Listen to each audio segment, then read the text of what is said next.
Hello दोस्तों, जय हिंद। उम्मीद है आप सब लोग मस्त होंगे, अपनी पढ़ाई में व्यस्त होंगे।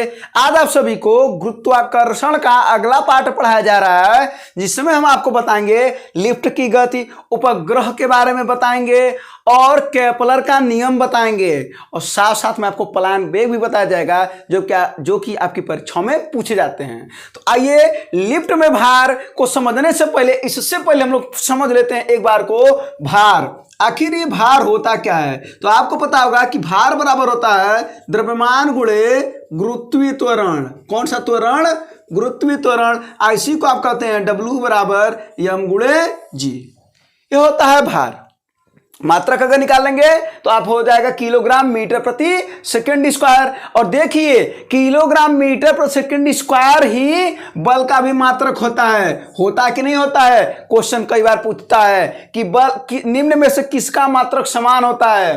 तो बल का मात्रक और भार का मात्रक समान होता है। याद रखिएगा कि बल का मात्रक और भार का मात्रक समान होता है। ठीक है। अच्छा, यहां पर बात कर, इसका मतलब है आप ये भी कह सकते हैं कि क्या भार बल के बराबर हो सकता है? क्या आप कह सकते हैं? इसका मतलब है कि W बराबर F हो सकता है। कब? जब G का मान A के बराबर हो जाए। क्यों? क्योंकि आपको पता है कि F बराबर होता है भाई साहब M में होता है ना। F बराबर होता है M इंटू A, द्रव्यमान गुणे त्वरण।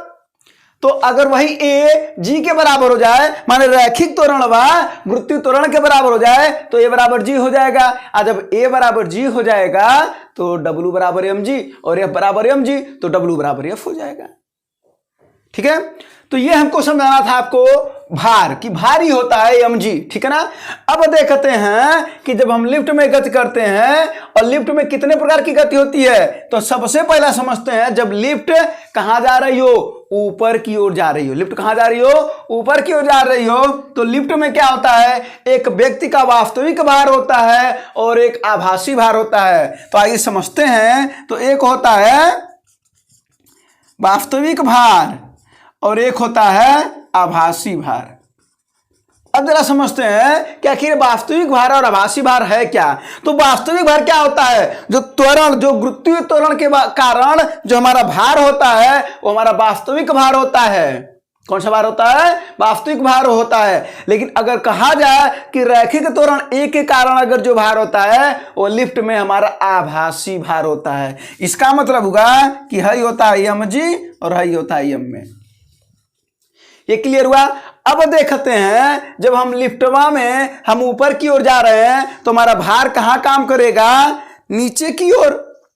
ये तो क्लियर है ना। जब हम ऊपर जाएंगे तो हमारा भार कहां काम करेगा? नीचे की ओर। कहां है? कहां है कि पृथ्वी एक बल लगाएगी, तो G लगाती है ना, एक बल लगाती है और उस बल के कारण एक त्वरण उत्पन्न होता है, गुरुत्वीय त्वरण G कहते हैं।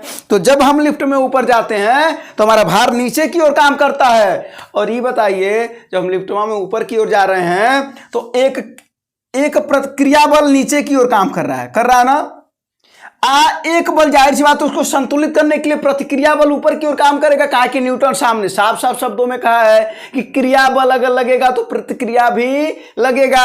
तो अगर क्रिया बल नीचे की ओर कार्य कर रहा है तो प्रतिक्रिया बल ऊपर की ओर भी काम करेगा संतुलन के लिए। अब देखिए समझना है बस, क्योंकि ये आता है। भार नीचे की ओर काम करेगा और संतुलन जो उसको संतुलित बल लग रहा है, संतुलन करने के लिए जो बल लगाया जा रहा है आभासी भार, वो ऊपर की ओर कार्य कर रहा है और हमारा गति भी ऊपर की ओर हो रहा है। तो भार ऊपर की ओर हो रहा है और गति भी ऊपर की ओर रहा है, तो दोनों क्या हो जाता है? जुट जाता है। क्यों? क्योंकि गति इसी आभासी भार की दिशा में हो रही है और भार नीचे काम कर रहा है। तो उस दशा में हमारा जो भार होगा वो क्या हो जाएगा? आप कहेंगे बढ़ जाएगा, क्योंकि दोनों क्या हो जाता है? जुट जाता है। और वही चीज या जरा देखिए, जब नीचे आएंगे तो हमारा भार क्या काम करेगा? mg काम करेगा। mg गुरुत्वीय त्वरण जो m में है आभासी भार, ये कहां काम करेगा? ऊपर की ओर। और हम कहां रहे हैं? नीचे। और ये कहां जा रहा है? ऊपर। तो कम नहीं हो जाएगा क्या? कम हो जाएगा। तो इसका मतलब हुआ जब कम हो जाएगा तो ये हो जाएगा। इसका मतलब ये हुआ कि कम हो जाएगा।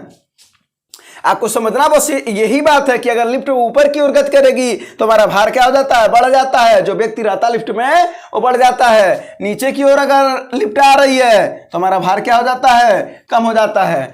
अब जरा देखते हैं एक समान वेग। जब एक समान वेग होता है तो कहा जाता है त्वरण शून्य हो जाता है। एक समान वेग में त्वरण कार्य नहीं करता है, शून्य हो जाता है। तब जरा देखिए कुल भरवा एम जी प्लस एम में है ना, तो एम जी प्लस एम, तो ए तो शून्य हो गया तो एम गुणे शून्य, तो डब्ल्यू बराबर क्या आ जाएगा महाराज, एम जी।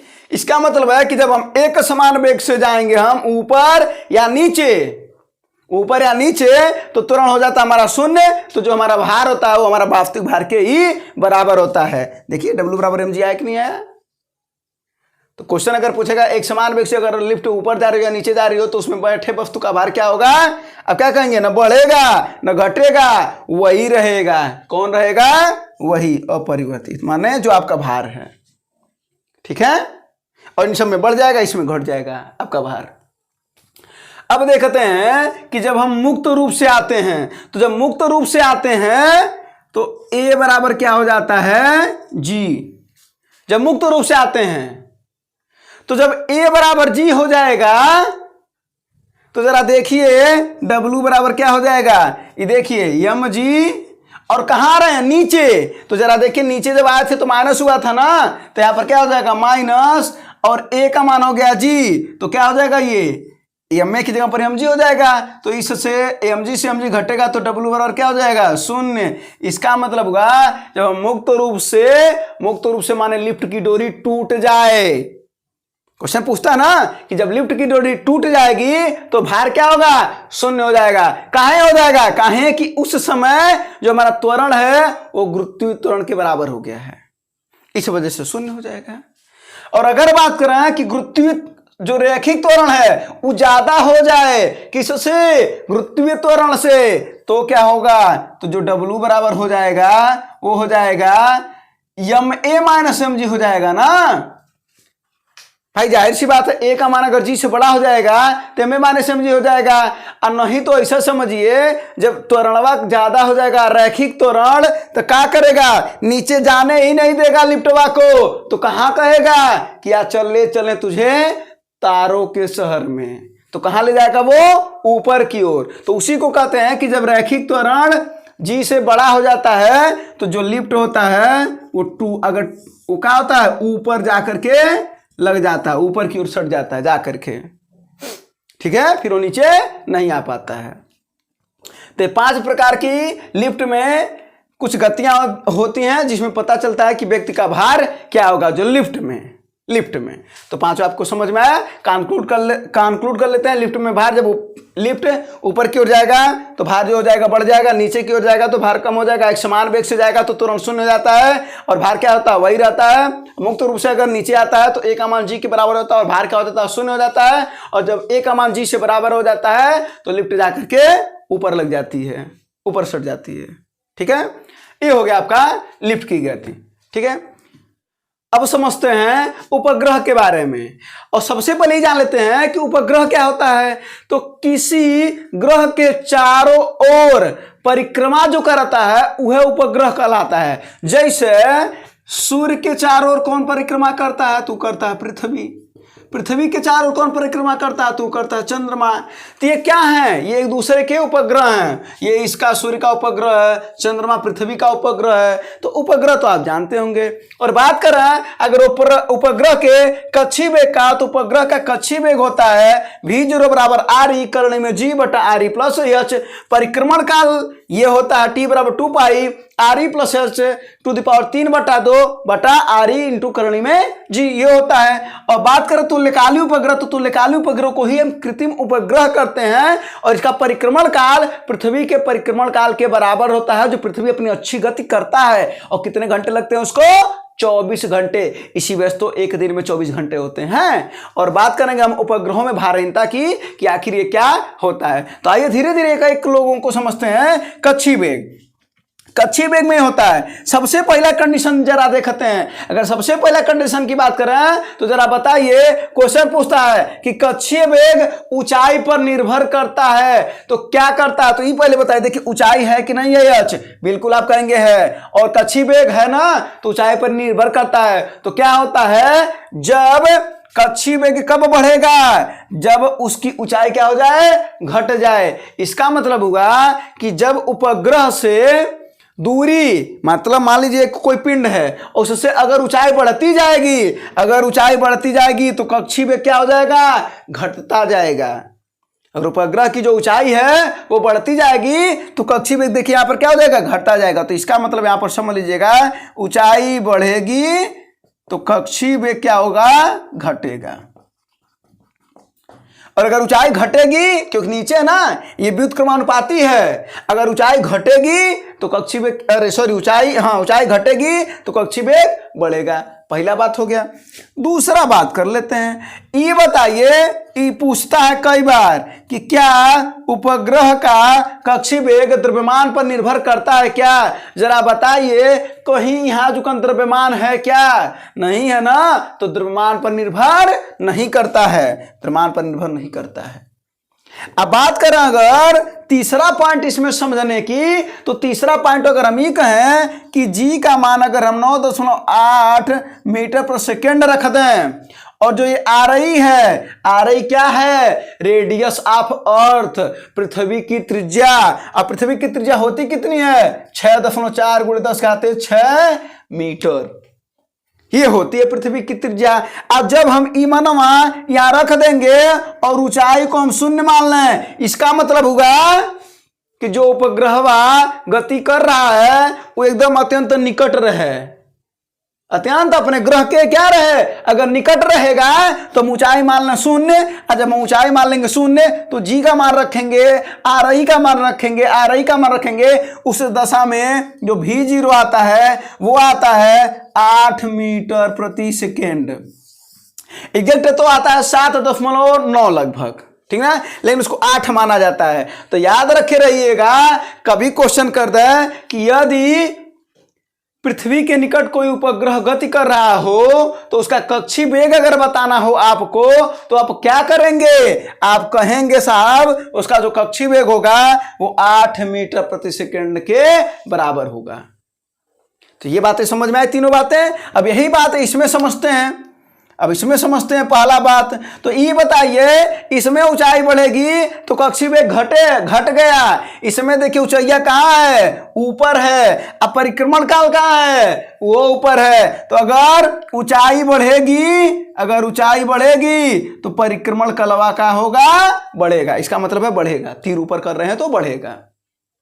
देखिए ये भी अंश में है, यो अंश में है, तो परिक्रमण काल बढ़ेगा तभी जब ऊंचाई बढ़ेगी, ठीक है। और यहां पर घट गई थी। दूसरा बतिया, इसमें द्रव्यमान पर निर्भर नहीं कर रहा था, यहां कहीं द्रव्यमान है क्या?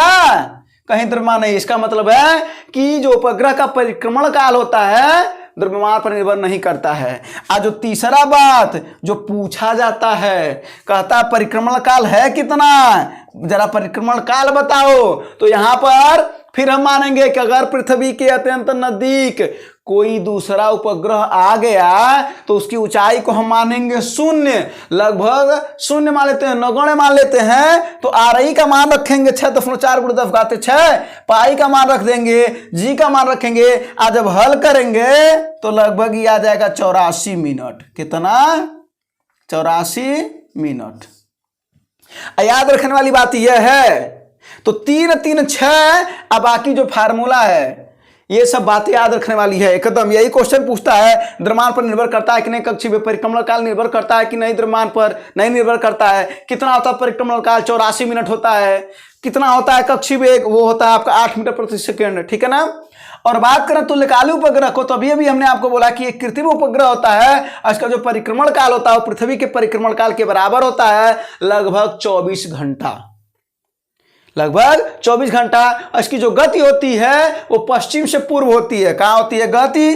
पश्चिम से पूर्व होती है और विषुवतीय रेखा में गति करता है ये, ठीक है। तो ये आपको जानना है। और क्या जानना है कि ये 24, इसका जो परिक्रमण काल होता है 24 घंटा होता है। तुल्यकालिक उपग्रह का याद रखिएगा, तुल्यकालिक उपग्रह का जो परिक्रमण काल होता है वो 24 घंटे होता है। क्यों? क्योंकि पृथ्वी के परिक्रमण काल के बराबर होता है। उपयोग कहां होता है? ये कृत्रिम उपग्रह है तो उपयोग कहां होता है? टीवी सेट में, रेडियो और मौसम संबंधी जो जानकारी होती है ना, उसी में मौसम संबंधी जानकारी, तो ये आपको समझना है। अब बात करें अगर उपग्रहों में भारहीनता की, तो उपग्रहों में भारहीनता का मतलब समझिए, जब आप एक ग्रह से दूसरे ग्रह पर जाते हैं, आप या ऐसे कर लीजिए कि जब आप पृथ्वी से चंद्रमा पर जा रहे हैं, तो वहां पर जब वैज्ञानिक जाता है तो आप बहुत बार सुने होंगे कि जो पानी होता है गिलास से आप पी ही नहीं सकते, तो उसका क्या करा जाता है, पेस्ट बना करके, खाना वाना जितने भी होते हैं सब पेस्ट बना करके दिया जाता है, और उसको लोग मुंह में लगा करके तब जा करके वो खाते हैं, ठीक है, वरना उसको वो खा ही नहीं पाएंगे। वही होती है, उसी जैसी जो स्थिति होती है वो, उसी को हम कहते हैं उपग्रहों में भारहीनता। लेकिन ये लेकिन लग गया, काहे, जरा समझते हैं। चंद्रमा पर क्या कह सकते हैं कि भारहीनता है? नहीं है। कहते हैं नहीं है, तो आइए समझते हैं कि चंद्रमा पर भारहीनता है कि नहीं है। तो चंद्रमा का जो द्रव्यमान है वो बहुत ज्यादा है, और बहुत ज्यादा होने के कारण वो वस्तु, कोई वस्तु जब ऊपर जाती है ना तो उस पर एक बल लगाता है, तो वो जो बल होता है वो एक प्रकार का आकर्षण होता है, तो एक प्रकार का आकर्षण बल लगाता है, उसी के कारण वहां पर भी गुरुत्वीय त्वरण जी उत्पन्न होता है। लेकिन अब आप एक बात बताइए, पृथ्वी चंद्रमा से बड़ा है, तो गुरुत्वीय त्वरण ज्यादा कहां काम करेगा? जाहिर सी बात है पृथ्वी पर ज्यादा काम करेगा, और चंद्रमा पर कम काम करेगा। कंफ्यूजन तो है ही नहीं, कंफ्यूजन तो है ही नहीं। और कितना काम करता है? तो कहा जाता है वहां पर 1/6 काम करता है। कहां पर? चंद्रमा पर। इसका मतलब अगर यहां पर जी काम करता है तो वहां पर G/6 काम करता है। अगर यहां पर किसी वस्तु का भार 60 किलोग्राम भार रहे, 60 किलोग्राम भार रहे अगर, ठीक है, तो वहां पर कितना हो जाएगा? चंद्रमा पर 10 किलोग्राम भार हो जाएगा। लेकिन अगर पूछे कि पृथ्वी पर किसी वस्तु का द्रव्यमान, सुनिएगा ध्यान से, नहीं तो गलती कर बैठेंगे, ठीक है, तो अगर द्रव्यमान 60 किलोग्राम रहे पृथ्वी पर, तो चंद्रमा पर कितना रहेगा? नहीं बदलेगा। द्रव्यमान नहीं बदलता है, क्या बदलता है? भार। काहे बदलता है? काहे कि यहां जी है तो वहां जाकर के G/6। कंफ्यूजन तो नहीं है? कई लोगों का कंफ्यूजन हो जाता है, वहां पर ज्यादा बढ़ा देते हैं। कैसे ज्यादा हो जाएगा? पृथ्वी ज्यादा है, उससे बड़ा है, तो कैसे वहां ज्यादा हो जाएगा? जाहिर सी बात वह कम होगा, तो वहां कम होगा, सबको पता होता है 1/6 होता है, तो 1/6 कर देंगे वहां पर। तो अगर 60 किलोग्राम भार है अगर यहां पृथ्वी पर, तो वहां का हो जाएगा? कम हो जाएगा ना। तो कम माने 10 किलोग्राम भार, 600 थोड़े ना हो जाएगा, है ना। तो याद रखे रहेगा। तो ये हो गई कुछ उपग्रहों में भारहीनता की कंडीशन, ये आपको समझाना था। अब इसके बाद से आपका जो बचता है वो बचता है पलायन वेग और केपलर का गति, उपग्रहों की गति का जो नियम है ये बचता है। तो आइए इसके बाद से उसको समझते हैं। अब समझते हैं केपलर का नियम जो ग्रहों की गति से संबंधित दिया था। तो पहला प्रश्न तो यह बनता है कि ग्रहों की गति से संबंधित नियम किसने दिया था? केपलर साहब ने दिया था। और पलायन वेग के बारे में समझेंगे तो सबसे पहले समझते हैं कि ग्रहों की जो गति का जो पहला नियम है वो आप सभी जानते होंगे कि प्रत्येक, अच्छा इसमें एक बात और बता रहे हैं कि सूर्य के चारों ओर ही सभी की गति होती है, ठीक है। तो पहला नियम और जरा सुनिएगा, अभी क्लियर हो जाएंगे कि प्रत्येक ग्रह सूर्य के चारों ओर किस कक्षा में? दीर्घवृत्ताकार कक्षा में गति करता है। और उसके जैसे जो गति कर रहा ना उसमें सूर्य मुख्य फोकस पर होता है, मतलब मिला जुला करके सूर्य हीरो होता है और चारों ओर उसके जो उपग्रह होते हैं वो गति करते हैं सूर्य के। तो पहला नियम यही हो गया कि दीर्घवृत्ताकार कक्षा में गति करते हैं सभी के सभी सूर्य के जितने भी उपग्रह होते हैं, ठीक है, पहला बात हो गया। दूसरा बात है, कहता क्षेत्रीय वेग नियत होता है। इसका मतलब हुआ कि जब सूर्य के जो नजदीक होता है ना उसका वेग बढ़ जाता है, जब नजदीक आएगा तो सूर्य उसका वेग बढ़ा देता है, मतलब सूर्य नहीं बढ़ाता उसके कारण वेग बढ़ जाता है। और सूर्य से उसकी दूरी अधिक होती है तो उसका वेग कम होता है। तो यही कहते हैं कि प्रत्येक ग्रहों का जो क्षेत्रीय वेग होता है वो नियत होता है, अर्थात सूर्य के जो निकट होता है उसका वेग बढ़ जाता है और सूर्य के से जो दूर होता है उसका वेग घट जाता है। ये हो गया दूसरा नियम। अब बात करा अगर तीसरा का, तो यह है परिक्रमण काल। तो कहा जाता है कि जो परिक्रमण काल होता है वो सूर्य से औसत दूरी के परिक्रमण काल का वर्ग सूर्य से औसत दूरी के घन के अनुक्रमानुपाती होती है। तो ये याद रखे रहिएगा। और अगर बात करें सूर्य से सबसे नजदीक कौन सा ग्रह है, बुध है, और बुध का जो परिक्रमण काल है वो है 88 दिन। और सबसे दूर कौन है, वरुण है, और वरुण का परिक्रमण काल है 165 दिन। तो अभी बोले नहीं है, ये क्षेत्रीय वेगवा जब सूर्य के जो नजदीक रहेगा उसका वेगवा क्या करता है, वो बढ़ा देता है, तो जल्दी जल्दी न घूमेगा, तो 88 दिन में घूम लेता है बुध। अब वहीं वरुण परिक्रमण काल उसका क्या करता है, टाइम लगाता है, तो इसका मतलब 165 दिन में घूमता है।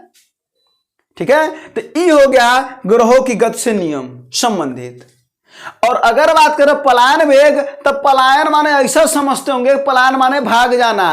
तो ऐसा वेग जिसके कारण कोई भी वस्तु, कोई भी पिंड इस पृथ्वी को छोड़कर सदा के लिए चला जाए। और उसका वेग कितना होता है, अगर बात करें पलायन वेग किसी वस्तु के लिए कितना हो सकता है, 11.2 किलोमीटर प्रति सेकेंड। जरा समझिएगा, एक सेकेंड में 11.2 किलोमीटर की गति से, माने अगर एक सेकेंड में हमारा आपको 11.2 किलोमीटर भेज दें, अगर वो गति आपको दे दें तो आप इस पृथ्वी पर नहीं रह पाएंगे, पृथ्वी की कक्षा को छोड़ करके आप जा चुके होंगे। ठीक है, तो यह होता है पलायन वेग। तो पलायन वेग भी आपको समझ में आ गया कि जब कोई ग्रह पृथ्वी की कक्षा को छोड़ दे तो उस प्रकार वो जो वेग प्राप्त करता है उसको हम कहते हैं पलायन वेग। और ये पलायन वेग कक्षीय वेग का करली में 2 गुना होता है। अर्थात अगर कक्षीय वेग को करणी में 2 गुना कर दिया जाए, या इसी को कहते हैं 41%, अगर इसका वेग बढ़ा दिया जाए किसी वस्तु के कक्षीय वेग को, जैसे कक्षीय वेग माने होता क्या, अपनी कक्षा में जो नाच रहा है, अगर उसी को करणी में 2 गुना कर दिया जाए या 41% बढ़ा दिया जाए, या इसी को कहते हैं हम 1.414 गुना कर दिया जाए, अगर ऐसा कुछ कर देंगे तो वस्तु यहां पर नहीं रह जाएगी, वो पलायन कर जाएगी। यही उसका अर्थ है, यही इसका अर्थ है। तो ये भी आपको क्लियर हो गया होगा कि पलायन वेग क्या होता है। और जो पूछने वाला क्वेश्चन है वो यही है कि कितना होता है, 11.2 किलोमीटर प्रति सेकेंड। और कभी कभी तो ऐसा क्वेश्चन पूछ देता है, रेलवे में एक बार क्वेश्चन पूछ दिया था कि पलायन वेग कक्षीय वेग का कितना % कर दिया जाए, तो पलायन वेग मतलब वो वस्तु पृथ्वी की कक्षा को छोड़ दे तो कक्षीय वेग का कितना % बढ़ा दें, 41% बढ़ा दें, या कह दीजिए करंट 2 गुना बढ़ा दें। तो ऐसे ऐसे सवाल आते हैं, छोटी छोटी बातों को भी आपको ध्यान देना पड़ेगा। तो ये हो गया आपका पलायन वेग के बारे में, तो ये बता दिया आपको। तो गुरुत्वाकर्षण का जो चैप्टर था वो आपका कंप्लीट हो गया। अब जो अगला चैप्टर है वो कार्य सामर्थ्य ऊर्जा, वो आपको पढ़ाया जाएगा। तो दोस्तों अगर ये चीजें आपको, और हाँ इसका जो फर्स्ट पार्ट है वो लिंक नीचे दे दिया जाएगा, आप उसको चाहें तो देख लीजिएगा। तो उम्मीद है आप लोग अपनी तैयारी कर रहे होंगे। दोस्तों धन्यवाद, जय हिंद।